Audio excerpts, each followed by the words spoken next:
My fiance raised a glass at our engagement party and toasted to the empire we were going to build. 2 hours later, she leaned in and whispered, "You really think I'd let a boring little analyst be the father of my children?" I just smiled.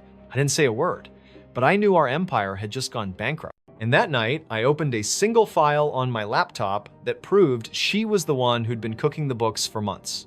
My name is Jackson. I'm a financial analyst.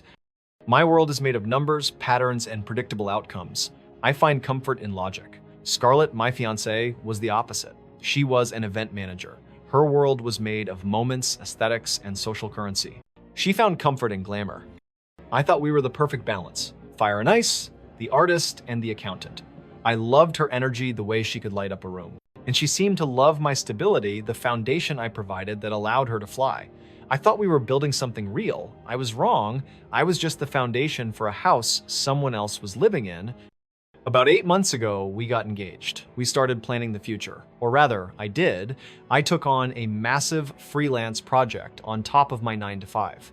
It was a beast, a deep dive data analysis for a hedge fund. It meant late nights and sacrificed weekends. Scarlett hated it. She called it my boring spreadsheet project. "Babe, nobody cares about your spreadsheets," she'd say, pulling on my arm while I was trying to work. "Let's go out. The Whitmores are having a thing." I kept telling her it was for us, for the wedding, for the down payment on a house in that neighborhood she loved. She'd just sigh a theatrical, long-suffering sound as if my ambition was an inconvenience to her social life. I finished the project 3 months ago. The bonus came in $5,000. Clean.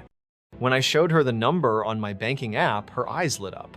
But she wasn't proud of me. She was excited about what the money could buy. "Oh my God," she squealed. "That's perfect for the engagement party, the venue I wanted, the one with the rooftop terrace. We can afford it now." And just like that, my sleepless nights were converted into canapes and champagne for her friends. I didn't even mind. I used the rest of that bonus to buy her ring, a 2-carat diamond I knew she'd love showing off. I remember the look on her face when I proposed. It was perfect. I thought it was real. But looking back, the red flags were everywhere. They weren't just flags. They were giant flashing billboards on the highway of my own denial, and I was driving right past them.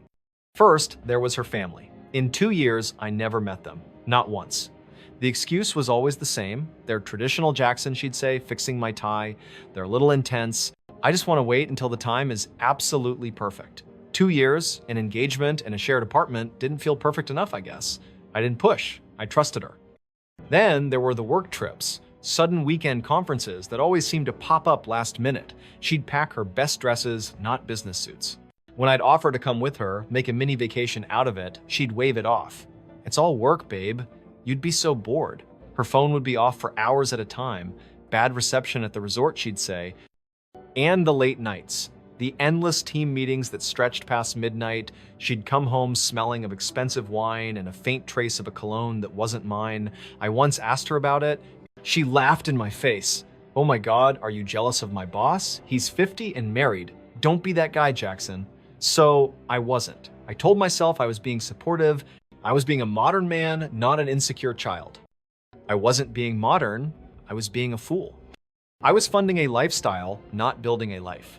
I was the safe bet, the reliable stock in her portfolio that paid steady dividends while she was out chasing high-risk, high-reward ventures. And that night at our engagement party, the market crashed. The party was perfect, at least on the surface. That was Scarlett's specialty perfect surfaces.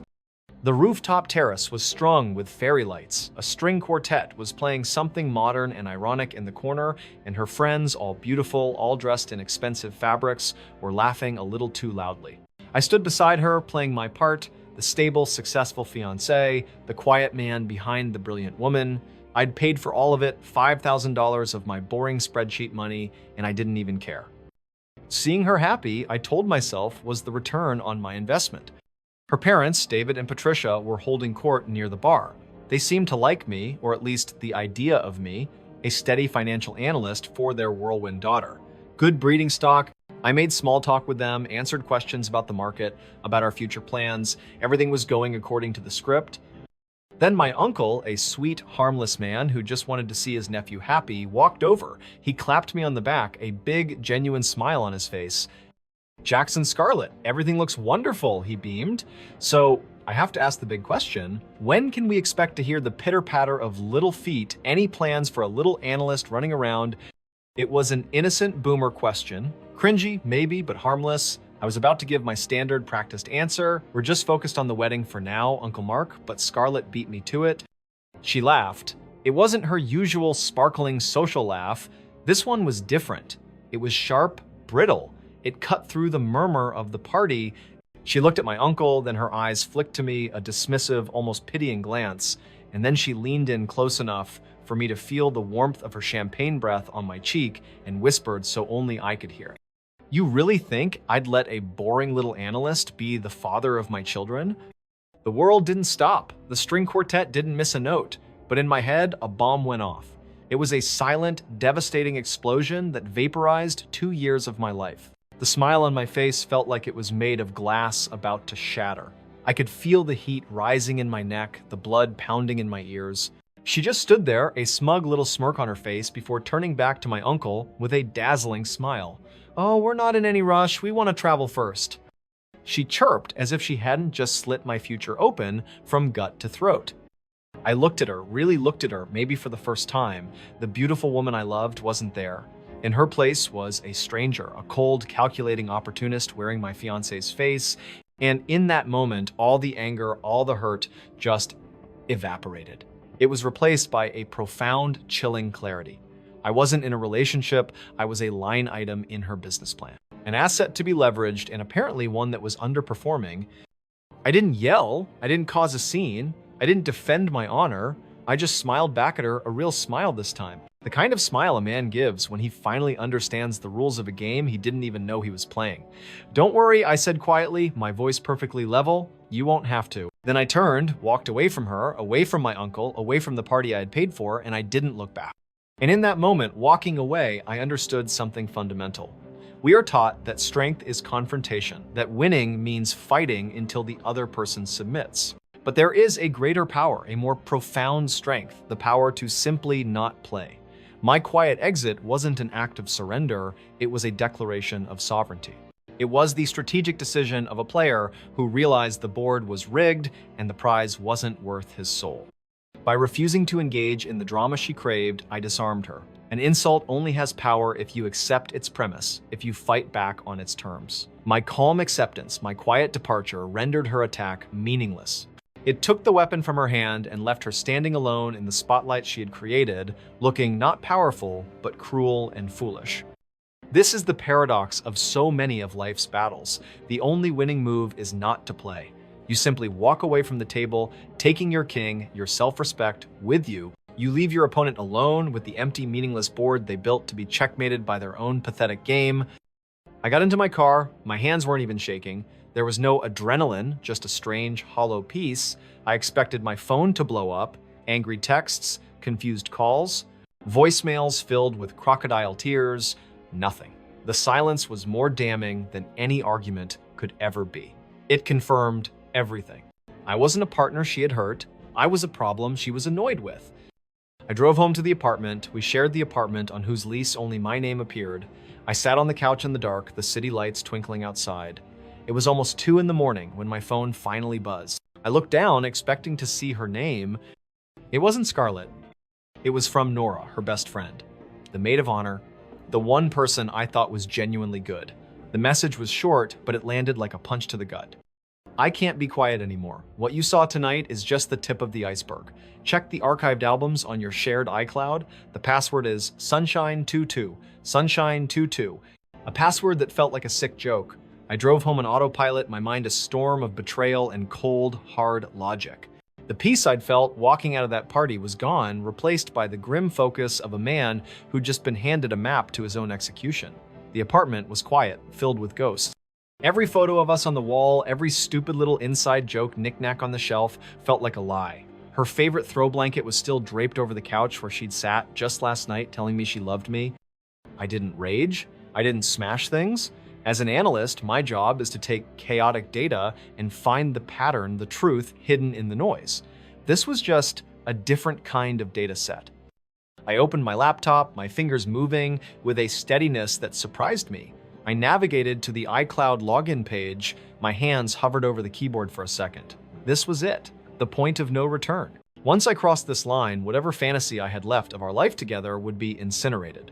I typed in her email address, then the password, SUNSHINE22. Enter. Access granted. I found the Photos app. It looked normal at first. Pictures of our last vacation, photos of her brunch with the girls, 100 selfies. Then I saw the folder Nora mentioned, archived. A bland, innocuous name for a folder that held the complete destruction of my world. I clicked on it, and the flood began. It started small, a selfie of her and a man I didn't recognize dated 6 months ago. He was handsome in a generic sales director kind of way. The caption was just a winking emoji. Then another, a week later, the two of them at a dimly lit bar, his arms slung casually around her shoulder. Then a screenshot of a flight confirmation, a weekend trip to Da Nang, a trip she told me was a corporate retreat for top performers. But the second passenger on the itinerary wasn't her boss, it was him, Jameson. Then came the hotel pictures. Not just selfies, but pictures she'd taken of him sleeping in a hotel bed that looked suspiciously like the one from her Instagram stories from that trip. Pictures he'd taken of her laughing on a balcony overlooking the ocean wearing a bikini I'd never seen. The dates on the photos lined up perfectly with our text conversations from that weekend. While I was at home, watering her plants and texting her, "I miss you," she was sending me filtered sunset pictures, cropping him out of every shot. It got worse. There were videos, a short clip of them in a hot tub laughing as she splashed him, a video of him opening a birthday present, an expensive watch I recognized because I'd seen the charge on our shared credit card, the one she'd claimed was for new work clothes. Then I found the folder within the folder. It was titled The Lake House, dated 2 months ago. The same weekend, she told me she was visiting her sick aunt. There they were, in what was clearly his family's home. Pictures with his dog, pictures of them cooking together in a huge rustic kitchen, and the final soul-crushing image, a photo of the two of them in front of a fireplace wearing matching Christmas sweaters. His arm was wrapped tightly around her waist. She was leaning into him, her head on his shoulder, with a smile of pure, unadulterated happiness, a smile she hadn't given me in a year. And on her hand, glinting in the firelight, was my diamond ring. The ring I bought with the bonus from my boring spreadsheets. And then the picture that made me go cold. A close-up shot. Just his hand and hers. He was lifting her hand to his lips, kissing the ring, my ring. That was when the analyst took over. The hurt, the rage, it was all still there, but it was being compressed into fuel. I wasn't just a victim anymore. I was building a case. I created a new encrypted folder on an external hard drive. I named it Project Scarlet. Then, methodically, I downloaded everything. Every picture, every video, every screenshot. I didn't just dump them in, I sorted them by date. I created subfolders, Da Nang trip, the lake house, weeknight meetings. I cross-referenced the timestamps on the photos with our calendar, with our text message history, with our credit card statements. The work emergency she had 3 months ago, that was the night they went to a $500 a plate restaurant. The girls' spa day from last month, that was a couple's massage at a luxury hotel. Every lie, every deception was now a data point in my analysis, backed by irrefutable time-stamped evidence. For 3 hours, I worked. My grief became a spreadsheet, my heartbreak became a timeline. By the time the sun started to rise, I had it. A complete, detailed, undeniable history of her betrayal, a 6-month-long double life documented down to the minute. I closed my laptop, the rage had subsided, the sorrow had been filed away. All that was left was a cold, hard sense of purpose. The analysis was complete. Now it was time to present the findings. The next morning, I woke up before my alarm. There was no indecision. The data was clear, the conclusion inevitable. My only remaining task was to deliver the final report. I started making calls at 8 a.m. sharp. First to Scarlett's parents, David and Patricia. My voice was calm, respectful. "Good morning, David. It's Jackson. I'm sorry to call so early, but a rather urgent financial matter has come up regarding the wedding. I think it's important that both our families discuss it together. Would you be free to come over to our place this afternoon, around 2? There was a slight pause, a financial matter. "Is everything all right, son?" he asked, a note of concern in his voice. "Everything will be," I said. "It's just something that needs to be handled in person," he agreed. 1 call down. 3 to go. I called my own parents next, gave them the same script. They were more direct. "What did she do?" my dad asked. "Just be there at 2, Dad," I said. "You'll understand." Then I texted Scarlett. "I've been doing some thinking. We need to talk. I've asked our parents to come over at 2 p.m. to discuss some things about the wedding." Her reply was almost instant. "Our parents, Jackson, are you serious? This is between us." "It's bigger than us now," I texted back. 2 p.m. I knew exactly how she would interpret that. She would see it as a grand gesture of capitulation. Me so desperate to save our relationship that I was calling in the cavalry the parents to mediate my apology. She would assume I was ready to beg, and she was preparing her performance of the magnanimous, slightly wounded, but ultimately forgiving queen. The thought was so predictable, it was almost boring. I spent the next few hours preparing the stage. I cleaned the apartment, made a fresh pot of coffee. The external hard drive, Project Scarlett, sat on the coffee table next to my laptop. I connected an HDMI cable from the laptop to our 65-inch flat-screen TV. The screen was black, a dark mirror reflecting the quiet, orderly room. Everything was in its place. At 1:45, my parents arrived. They looked worried. "Talk to us, son. What's going on?" My mom asked, her hand on my arm. "Just trust me," I said, giving her a hug. "I have it under control. Please just sit, watch, and don't say a word until it's over." They exchanged a look, but nodded, taking a seat on the love seat. At 2 o'clock on the dot, the doorbell rang. It was David and Patricia. They walked in their faces, a mask of polite concern. "Jackson, you had us worried," Patricia said. "What's this all about?" "Please have a seat," I said, gesturing to the main sofa. "We're just waiting for Scarlett." And then at 2:15, the star of the show made her entrance. She didn't use her key. She rang the doorbell, forcing me to open it for her, a small, subtle power play. She swept in wearing a white dress that was just a little too angelic. She gave me a tight, condescending smile, the kind you give a child who's just thrown a tantrum. "Well," she said, her voice loud enough for everyone to hear, "I'm glad we're all here to act like adults about this." She kissed her parents, gave a polite nod to mine, and then sat on the sofa, pointedly leaving a large space between herself and her father. She crossed her legs, smoothed her dress, and looked at me, her eyes saying, "The stage is yours. Apologize." The room was silent. 4 parents looking at me, expecting an explanation. 1 fiancé looking at me, expecting a surrender. I let the silence hang in the air for a full 10 seconds, letting the tension build, letting them all feel the weight of the moment. Then I stood up. I didn't look at Scarlett. I addressed her parents and mine. "Thank you all for coming on such short notice," I began, my voice steady. "I said we were here to discuss a financial matter regarding the wedding. And in a way we are. We're here to review an investment. A significant 6-month investment of time, emotion, and resources that has recently underperformed." I saw a flicker of confusion in Scarlett's eyes. This wasn't the script she'd prepared for. I walked over to the coffee table and picked up the external hard drive. Scarlett has always been passionate about her work. I continued my back to her as I connected the drive to my laptop. She's taught me the importance of presentation, of making sure your audience understands the full picture. So I've prepared a short presentation. I looked over my shoulder at her. Her smug confidence was starting to crack, replaced by a dawning unease. "What are you doing, Jackson?" she asked, her voice a low hiss. I didn't answer her. I picked up the remote for the TV. This was it. This was no longer just our living room. It had become a courtroom. And this screen, this was my jury. The thing about today's world is that justice isn't always found in a courthouse. The old levers of power, social status, charisma, the ability to lie with a straight face, they're losing their grip. The new power, the ultimate power, is data. It's objective. It's impartial. It doesn't care about your feelings or your excuses. A photograph, a timestamp, a GPS coordinate, these are the new incorruptible witnesses. And in this courtroom, the one I had built in the heart of our shared lie, I held all the evidence. Scarlett could charm, manipulate, and cry her way out of any accusation, but she couldn't argue with a pixel. She couldn't gaslight a JPEG file. This was the court of screens, and I was about to call my first witness to the stand. I turned to the assembled parents. "Before we talk about the future," I said, my thumb hovering over the button, "I think it's important for everyone to be fully briefed on the past 6 months." I pressed play. The black screen flickered to life. There was no sound, just a single high-resolution image, a selfie. Scarlett and Jameson at a bar I didn't recognize, his arm draped casually around her shoulders. She was smiling, a genuine, unguarded smile. In the bottom corner, a small gray timestamp, April 12th. 6 months ago.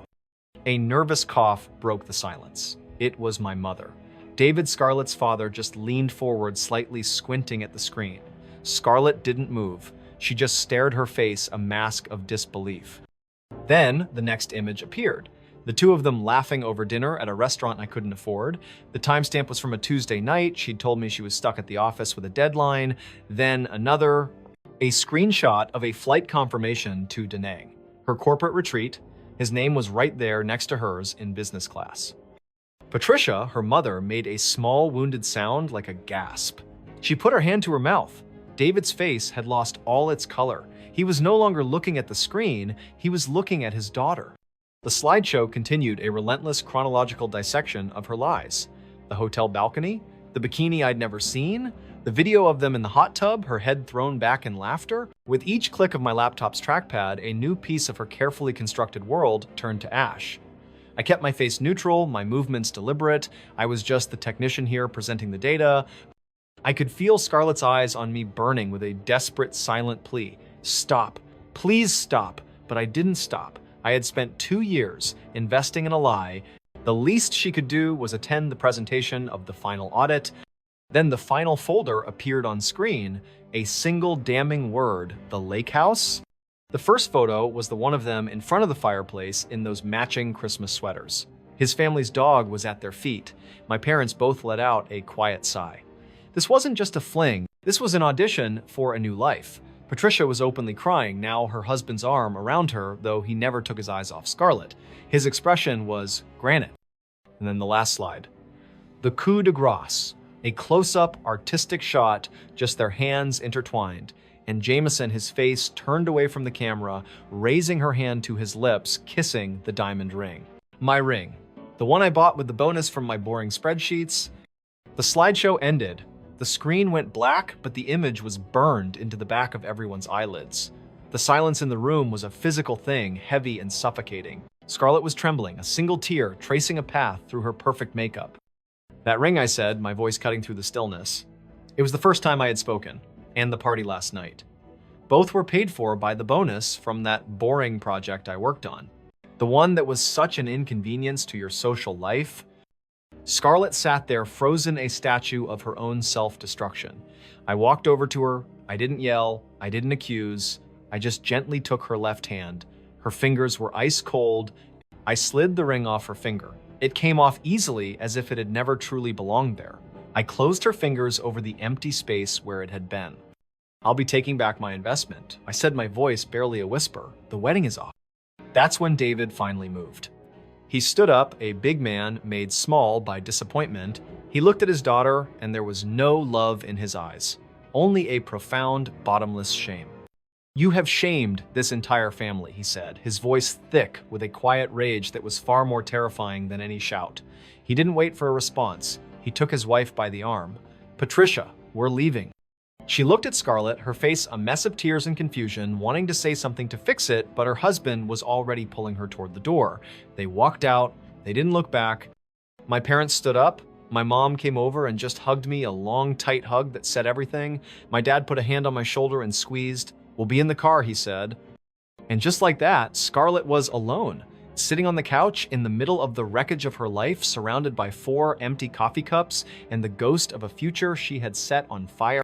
Watching them all walk out, watching her so-called friends and family abandon her in the days that followed, I finally understood on a visceral level why her world had crumbled so completely, so quickly. The answer lies in a concept called social capital. There are 2 kinds. There's bonding capital, which is built on deep, trusting, authentic relationships. It's the friend who lets you sleep on his couch, no questions asked. It's the parents who stand by you even when they don't understand. It's what Nora gave me with that one loyal text message. My social capital was small, but it was forged in trust. It was real. Then there's bridging capital. This is the currency of the superficial. It's built on utility, on image, on what can you do for me. Scarlett's entire network, her entire life, was built on bridging capital. Her friends were people who came to the party I paid for, who admired the ring I bought, who saw her as a connection to a certain lifestyle. Her own parents, it seemed, valued the image of a successful marriage more than the truth of their daughter's character. The moment the foundation, the financial and emotional utility was removed from the equation, her entire social structure became insolvent. Her friends and family didn't betray her, not really. They simply acted according to the terms of their unspoken contracts. When the benefits ceased, the connection was terminated. She hadn't built a community. She had built a house of cards on someone else's table, and I had just quietly, calmly taken the table away. The fallout was total. It wasn't a slow burn, it was a demolition. Scarlett's life, as she had constructed it, ceased to exist in the span of a single afternoon. From what Nora told me later, Scarlett stayed in that apartment for 2 days, surrounded by the evidence calling people who no longer picked up. Jameson was the first to go. The presentation didn't just stay in my living room. My father, a man who believes in quiet, decisive action, apparently made a single, discreet call to a friend on the board of Jameson's company. The scandal of a senior director carrying on an affair with his subordinate's fiancée using company trips as his cover was not the kind of brand risk they were willing to tolerate. Jameson was fired. He blocked Scarlett on everything before his termination email was even cold. His own investment in her had turned toxic, and he cut his losses like the good businessman he was. Her job was next. The world of event management is small and built on reputation. The story of what happened at that family meeting spread like wildfire. She wasn't fired in a dramatic showdown. It was worse. She was simply frozen out. Clients canceled, projects were reassigned. Her boss suggested she take an indefinite leave of absence to focus on her personal life. It was a corporate execution, silent and final. But the deepest cut came from her own family. David and Patricia didn't just disapprove, they were ashamed. The image they had curated for decades, the perfect family, the successful daughter, had been shattered. They saw her not as a victim, but as a liability to their social standing. They cut her off, not just financially, but emotionally. She had become a source of shame, and in their world, shame was worse than anything. So, in the space of a week, she lost it all. The fiancé, the affair, the job, the family. The entire architecture of her life, built on image and utility, had been condemned. And me, I had the ring. For a week, it sat on my kitchen counter in a small velvet box. It wasn't a symbol of love anymore. It was a $10,000 paperweight representing a bad merger. It was a monument to 2 years of misallocated resources. The following Monday, I didn't go to work. I took a personal day. I walked into a high-end jeweler downtown, the kind of place I never would have set foot in on my own. I placed the box on the glass counter. The jeweler, an old man with a magnifying glass attached to his spectacles, examined it. "A beautiful stone," he said, looking up at me. Pity. He didn't ask for the story. The story was always the same. He offered me a price. It was fair. I didn't haggle. I just nodded. I walked out of that store, not with cash, but with a check. I went straight to my bank. But I didn't deposit it into my checking account. I told the teller I wanted to open a new investment portfolio. She nodded, typed a few things into her computer, and "What will be the name of this portfolio account, Mr. Jackson?" she asked politely. I thought about it for a second. I thought about all the late nights, the spreadsheets, the condescending comments, the final chilling betrayal. I thought about the price of my own blindness and the value of what I had just reclaimed. I smiled. "The self-respect fund," I said. I transferred every penny from that check into it. It wasn't about the money. It was a symbol, a permanent interest-bearing reminder that the most valuable asset you can ever have is your own dignity. And sometimes you have to liquidate a bad investment to get it back. I didn't stay in the apartment. It felt like a crime scene. I broke the lease, paid the penalty without a second thought, and found a smaller place on the other side of town. It has a great view of the city, and it's quiet. So blissfully, wonderfully quiet. There are no ghosts here. I started doing things for myself again. I bought a new guitar, something I'd put off, because Scarlett said it was a childish hobby. I started going to the gym in the mornings, not to get abs for someone else's approval, but because it made me feel strong. Last week, I went out for a coffee. Not a date, not really, just coffee with an old college friend I hadn't seen in years. Her name's Chloe. We talked for 3 hours. About work, about life, about how funny it is that we end up in places we never expected. She asked me about my new apartment. She asked about my new guitar. She asked what I was working on, not what my title was. At the end of it, she smiled a genuine, warm smile. "It's really good to see you, Jackson. You seem lighter." And I realized she was right. I was lighter, because for the first time in a long time, I wasn't carrying the weight of someone else's expectations. I was just investing in myself. And for the first time in a very long time, the returns were looking incredibly promising. Looking back on it all now, it feels less like a memory and more like a case study. A final report on a failed venture? There's no anger left, not really. There's no lingering heartbreak. There's just the quiet, clear-eyed understanding of an analyst who has finished reviewing the data. The conclusion is simple: it was a bad investment, not because of the lies or the betrayal, but because the fundamental value I thought was there simply wasn't. I had invested in a projection, a fantasy of what I wanted her to be, and I ignored every market indicator that told me the company was hollow. My friends sometimes joke about it. They call it the ultimate revenge. I got the girl's best friend to expose her affair partner's company, fired him, her own family, disowned her, and I walked away, not just unscathed, but richer. It sounds like a victory. But I have to ask myself a question. It's a question that keeps me grounded. What if the revenge hadn't been sweet? What if after I walked out that door, my life didn't get better? What if I struggled financially? What if I ended up lonelier than before? Would my decision still have been the right one? The answer is yes. Absolutely 100% yes. We have this tendency as people to judge a decision based on its outcome. It's called outcome bias. If you win, the choice was brilliant. If you lose, the choice was foolish. But the true value of my decision that night wasn't in the successful outcome that followed. It wasn't about selling the ring or starting a new fund. The victory wasn't financial, it was moral. The victory happened in the instant I chose my self-respect over a comfortable lie. The success of walking away isn't measured by your bank account a year later. It's measured by the immediate return of peace to your own soul. The business success, the new life, the lighter feeling, that's all just a wonderful, fortunate bonus. The real win, the non-negotiable foundational victory, happened the second I stood up from that table and walked out the door. I'm an analyst. I live by the numbers. And the numbers on this are clear. The profit from leaving a toxic situation isn't something you can quantify on a spreadsheet. It's the unwritten ledger of your own dignity. It's the highest return on investment you will ever make. In love, as in investing, the biggest mistake isn't picking the wrong stock. We all do that. The biggest mistake is knowing it's toxic, watching it plummet day after day, and still refusing to cut your losses, hoping it will magically recover. It won't. You have to know when to sell. You have to know when to walk away to protect the rest of your portfolio, which is the rest of your life.